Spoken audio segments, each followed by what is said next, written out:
All right, guys, here is the last page of your 6.4 day one notes. So now that you know what the original sine and the original cosine waves look like, now they're going to ask you to start transforming them. So you have to be able to identify what changes have been made to the equations and then what changes do they make to their graphs. All right, so the transformations we're going to see first are pretty basic, and they're going to be in this form. You're going to graph transformations of the form y equals a times sine of, that's omega times x. So there's going to be some change on the outside of the function, which will be done to y, and then there'll be some change done to the inside of the function, which is going to be done to x. But remember, whatever is done to x has the opposite effect, okay? Or if we do it to cosine, y equals a times cosine of omega times x. Because we are multiplying or dividing, that's either going to cause a vertical or horizontal stretch or shrink. So in this section, I don't believe they put any shifts or translations yet. Nothing's going to make it go shift up or shift down or shift right or shift left. This is going to cause all kinds of compressions and stretches and shrinks, right? It's going to either stretch it taller, shrink it smaller, or stretch it wider or shrink it skinnier or smaller, I should say. Okay? All right. So I just wanted to I told you before that the amplitude has to do with the height. So that has to do with y. So your amplitude will be changed by something you multiply or divide y by. So this a value on the outside, it's on the outside. So who do you really multiply by that a value? Y. So your amplitude is always going to get times by a, and therefore, considering they both had an amplitude of 1 to begin with, whatever you multiply them by, it's going to become that. So this number right here that represents a, that is going to represent what the amplitude of your function is always going to be. But amplitude is described as a positive number. It's a distance, right, or half the distance. So the absolute value of that number in front will always equal what your new amplitude is going to be. Okay, so if that was y equals 2 times sine something, your amplitude is going to be 2. All right, your period is the number of inputs that it takes to repeat, right? So if you start timesing or dividing the x values, that has an effect on the inputs, which would then have a direct change or effect on your period. So whatever you do to x, if you're going to times the x's by omega, which would really divide your x's, then your period or your new period is going to be 2 pi was the original divided by omega. That's always going to have an effect on what the new period of this transformed graph is going to be. So you just take the original period of these functions, which is 2 pi, and divide it by omega. And that's what the new period will be on these transformed functions, okay? All right, let's give it a go. So they ask us to graph y equals 3 sine x. Determine the domain, the range, the period, and the amplitude. So guys, they ask us to graph y equals 3 sine x. Well, I'm going to run out of room, so let me do it here. So y equals 3 sine x, right? I probably should not write on that because I'm going to get my marker to go through. All right, well, let's think about what the original trig function would have been before we transformed it. It would have been the graph of y equals sine x, right? That would have been the parent function. So now think about what we know about this parent function. The original sine function would have had a period of how many units? 2 pi, and an amplitude of 1, okay? His original graph would have looked like starting at 0, it went up, came down, and up again. That was from 0 to 2 pi. That was the original sine wave, just to give you some perspective. Well, like I said, the period was cut into 4 subintervals, and we ended up counting by those pi's over 2. And then it went from 1 to -1 on your amplitude, right? Okay, so the 5 original key points that lived on the sine graph. Well, at 0, it started at 0, so 0, 0 was his first key point. Then we plugged in pi over 2, and at pi over 2, a 1 came out. At the next subinterval was pi, and we're back to 0. All right, the next angle we plugged in was 3 pi over 2, and we would have been down at -1. And then at the end of his first cycle, 2 pi, we were back at 0. So those are your 5 key points. Now, what changes did we make to this equation? Well, we added this 3 on the outside. So who's really getting timesed by 3? The y's. So that's 3 times the y's because it's on the outside of the function. So we're going to have to times all the original y coordinates by 3. And if I times my y's by 3, who do I also have to times by 3? The amplitude. The amplitude, or your new amp, I should say, will equal the absolute value of whatever you timesed your y's by times your original amplitude of 1. And what's the absolute value of 3 times 1? It's 3. So your new amplitude is 3. So it should go up 3 units and down 3 units from that midline. Okay? All right. Well, we didn't do anything to x's, so the x's are going to stay the same. So if the x's stay the same, my period stays the same. So my new period will just be 2 pi. And if you want to get yourself ready, take your period, divide it by 4, and create those subintervals, right? Your 2 pi divided by 4, we're still going to be counting by pi's over 2. So our x's shouldn't change. The only thing we have to do on this transformation is times the y's by 3. So let's do that. So what new points live on the transformed graph? It's going to be x stays the same, 0. 0 times 3 is still 0. All right, pi over 2 stays the same, times the y coordinate 1 by 3. Now you have pi over 2, 3 lives on the new transformed graph. All right, pi stays the same, and I times my y by 3, so that stays 0. All right, 3 pi over 2 stays the same. I didn't do anything to my x's, times negative 1 by 3, and now negative 3 is a new point on the transformed graph. 2 pi stays the same, and now times 0 by 3, and it's still 0. And these are the new points that live on the new transformed graph. Okay, so if you go back to your graph, we said the period didn't get changed, right? So we're still going from 0 to 2 pi to create one cycle or one period of this sines graph. All right, now I said 2 pi divided by 4, we're still counting by pi's over 2.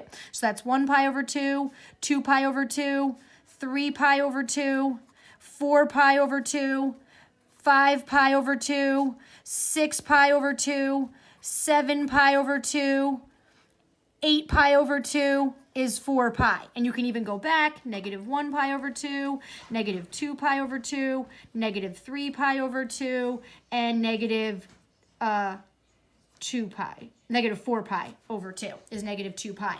And now our amplitude got affected, and we should be going up to a value of 1, 2, 3, negative 1, negative 2, and negative 3. Okay, so we have ourselves ready to go. We can just start graphing our new points. 0, 0, pi over 2, 3. We have got a pi 0. We've gotten a 3 pi over 2, negative 3, and a 2 pi, comma, 0. And now you can see that your original sine wave has been vertically stretched by a factor of 3. It doesn't go from 1 to negative 1 anymore. Now it goes from 3 to negative 3 because that's your new amplitude. It's 3 units up and 3 units down from that midline. Okay? All right. So now to create another cycle, you literally just keep counting by that pi's over 2 and you just keep repeating the outputs. Now 1 comes out again, and now 0, and now negative 1, and now 0 comes back out, and you create yet another sine wave that has been vertically stretched by a factor of 3. All right, you can even work it backwards, right? You're going to go down to negative 3, up to 0, up to 3, and then down to 0. And then there's yet another vertically stretched sine wave, okay? And then again, it would just keep on going because these are periodic and they just repeat on and on and on. And there is your new transformed, vertically stretched by a factor of 3 sine wave, okay? All right, so who's your domain? Your domain is still negative infinity to infinity. Your range is now from 3 to negative 3, or negative 3 to 3, small to biggest. Our period stayed 2 pi. We did not change the period because we didn't do anything to the x's to change that period. So the period is still 2 pi, but your amplitude, like I said, it'll always be represented by the absolute value of that number. It's going to be 3. That number right there will represent your new amplitude because your sine and cosine function always start with an amplitude of 1. So if you're going to times your y's by that number, your amplitude is going to get times by that number, and 1 times that number is going to be that number. So it's going to be 3.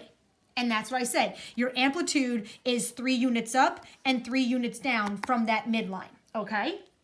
All right, let's try another one. Let's do a little bit more now.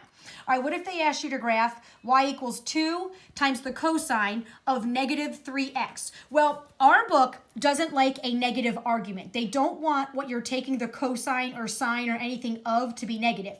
So we use our even and odd properties or identities to rewrite this. Remember, the cosine of negative theta was equal to cosine theta, right? Because it's an even function. When you plug the opposite angle in, the original ratio still came out. So if this is going to be the cosine of negative 3x of that negative theta, I can rewrite that as cosine 3x. I can take that negative out, and it's still going to create the same output because of that even property. That's how the cosine identity worked.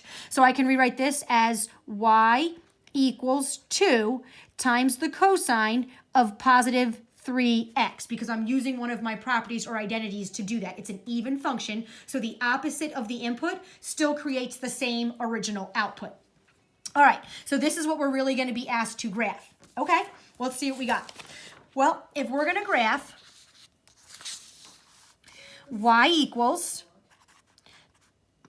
2 times the cosine of 3 times x, right? Well, let's get our original trig function. Who was it before we transformed it? It would have been the graph of y equals cosine x, right? Who would have had a period of 2 pi to start and an amplitude of 1 in his original form. And then remember, the cosine's graph started up here at 1 and then went down and back up, kind of like our coast, our seagull, remember? All right, so now what original 5 points live on his graph?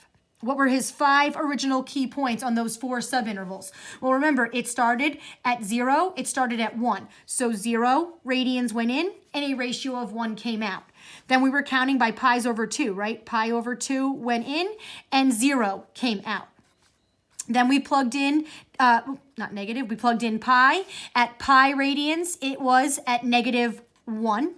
Then our next angle went in as 3 pi over 2. At 3 pi over 2, we were back at 0.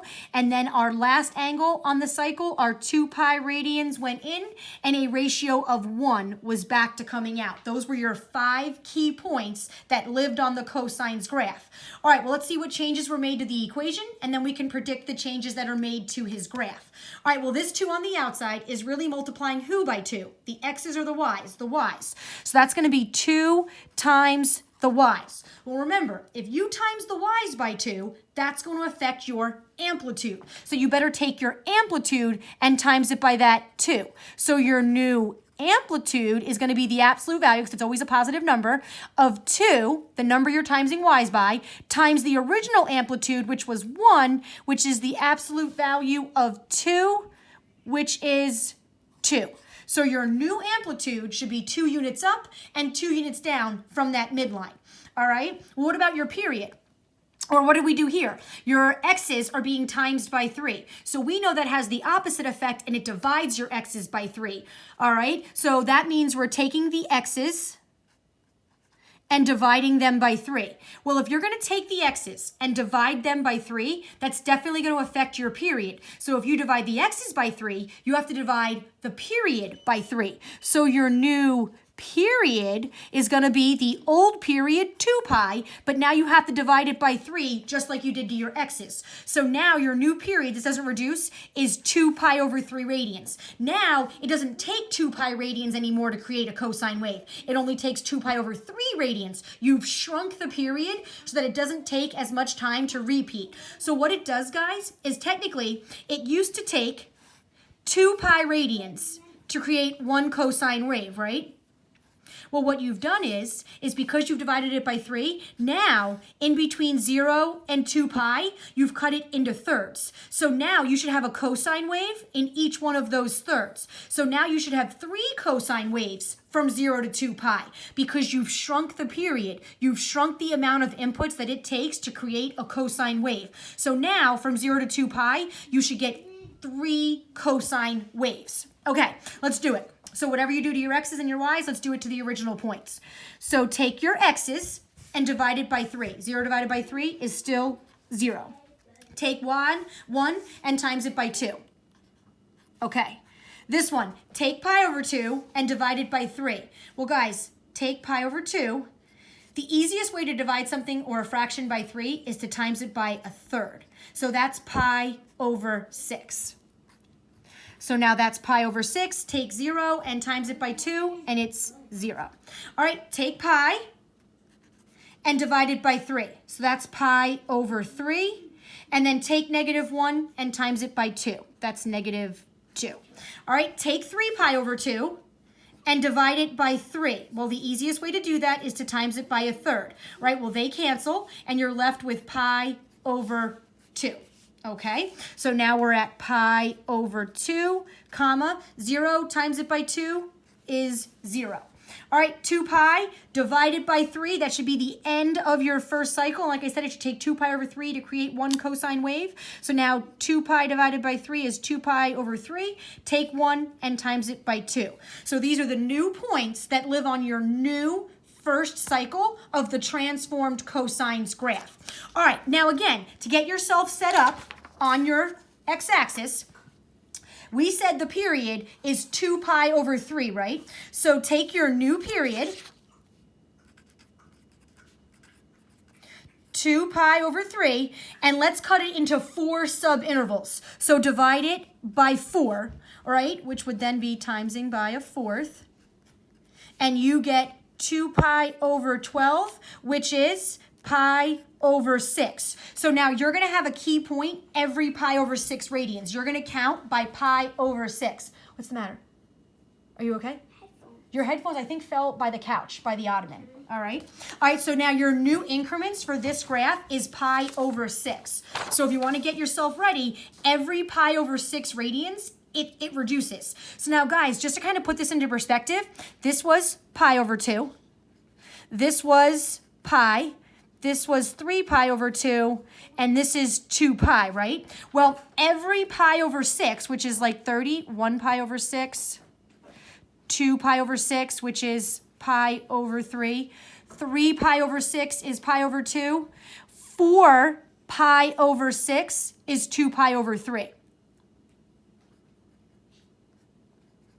So that's the amount of time it should take for us to create one cosine wave. All right, let's see. What were our new ordered pairs? All right, well, we had the point 0, 2. So graph 0, 2.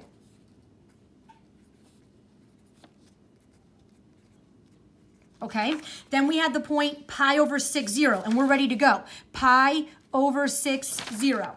Then we had the ordered pair pi over 3, -2. Pi over 3, -2. And then we had the point pi over 2, 0. And then we had the point 2 pi over 3, comma 2. So this graph has been vertically stretched by a factor of 2 and horizontally shrunk by a factor of 1/3. All right, so now our one cosine wave looks like that. It has been horizontally shrunk. So now, like I said, in between 0 and 2 pi, you should be able to create 2 more cosine waves. Oh, I'm getting a little too skitty here, sorry. And there it has it. You're going to have 3 cosine waves from 0 to 2 pi because that's what happens when you horizontally shrink it. You're going to increase the number of cosine waves that fit in the original period. All right? All right, let's see what we got. So now, and again, it would just keep on going and keep on going. All right, so now the new domain is still all real numbers. You can still plug any angle you want in. All right, your range, though, is from 2 to -2. Your amplitude has now been 2 up and 2 down from that midline. So now we're going -2 to 2. our new period is 2 pi over 3 radians. Because whatever I do to the x's will have an effect on my period. My amplitude now is whatever I multiplied those y's by. My new amplitude is 2. Okay? All right, well, the last ones, they just want you to be able to predict the new amplitude and period of each function without having to see its graph. All right, so look here. So y equals -4 cosine 2 times x. Well, my argument isn't negative, so I can still work with this. All right, so what was my original period and amplitude? The original amp equals 1, and the original period for the cosine is 2 pi. So if I times the outside of this function by -4, then who am I really timesing by -4? The y's. So that's going to affect my amplitude. So my amplitude, my new amp, is going to be the absolute value of -4 times the original amplitude of 1, which is going to be 4. The absolute value of that is 4. So your new amplitude is 4. You will have vertically stretched this graph by a factor of 4.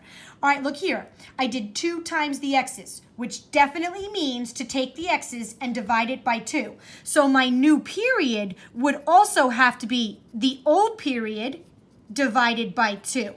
So that means it only takes pi radians to create one cosine wave. So like I said, now from 0 to 2 pi, you should be able to fit 2 cosine waves. If you're going to divide that in half, then you're going to get twice as many cosine waves in the original period. Okay?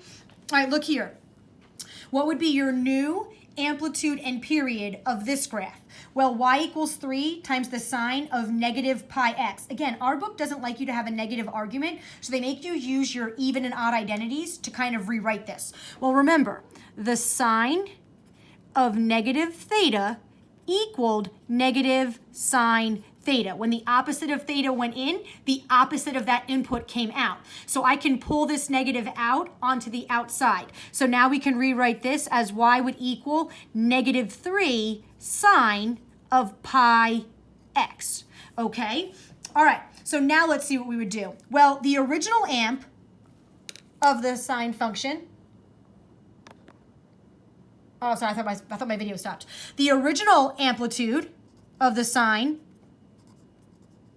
is 1, and my original period was 2 pi. All right, so my new amp, well, what did I times my y's by? I times them by -3. So my new amp would be the absolute value of -3 times 1, which is 3. Your new amplitude would be vertically stretched. Now that negative would cause that x-axis reflection, but your amplitude is half the distance between the highest and lowest point, so it's always talked about as a positive number. That's why we take the absolute value of it. All right, and then your new period, well, whatever you do to x, you have to do to the period, right? So if this is going to say pi times x, I'm really dividing by pi. So I'm taking my x's and dividing them by pi, which means I have to take my period, which was 2 pi, and divide it by pi. So now they cancel, and your new period is just 2. It's just 2 radians, okay, to create a sine wave. All right, perfect. So let me know if you have any questions on this. Like I said, this can be a little tricky in the sense that it's just the trig functions can always be a little hard to visualize. All right, but if you remember your original graphs, your original periods, and your original amplitudes, and your 5 key points, then you should be a little bit better off, okay? All right, good luck on your homework. Sorry that took so long.